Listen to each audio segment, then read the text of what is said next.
لقيت شعب الدين عنده شيء ثمين جدا.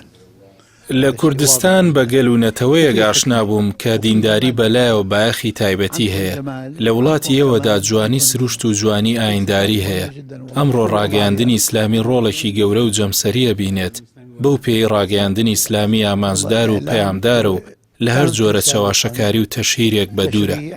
لە دنیای جەنجاڵی تەکنەلۆژیا و سۆشیال میدیادا ڕۆڵ و بایەخی میدیای ئیسلامی زیاتر دەردەکەوێت لە ئاراستەکردنی کۆمەڵگە بەرەو ئامانجی دروست و شەرعی و بەرپەرجدانەوەی هەر گومان و ناڕاستیە کە بەرامبەر ئاینی خەڵکی موسڵمان دروست بکرێت. هذا النبات في نوع رخيص جدا. والله دكتور محمد راتب نابلسي یەکێکە لە کەسایەتیە ناودارەکانی جیهانی ئیسلامی، خاوەنی پێگە و فەزڵێکی گەورەی و زۆر ناسراوە لەسەر ئاستی دنیای ئیسلامی.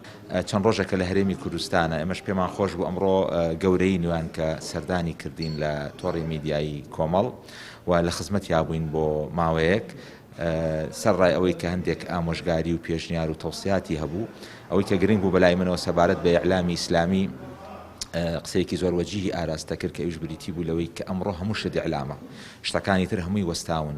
ئەو چەکەی کە ئەمڕۆ بەهێزترینە و کاریگەرترینە بریتە لە میدیا.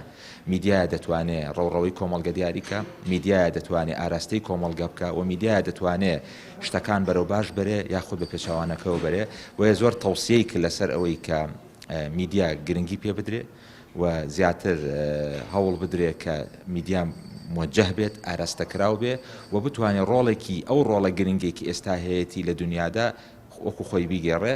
خۆشحاڵ بووین کە پیاوێکی بەڕێزی ئاوا گەورە وەکو دکتۆر نابلوسی گەورەی نوان و ئێمەی بەسەر کردەوە ئەمڕۆ. بۆ ئێمە ئەمڕۆ ڕۆژێکی گرنگ بوو لە تۆڕی میدیایی کە بە خزمەتی ئەو مامۆستا بەڕێزە گەشتین.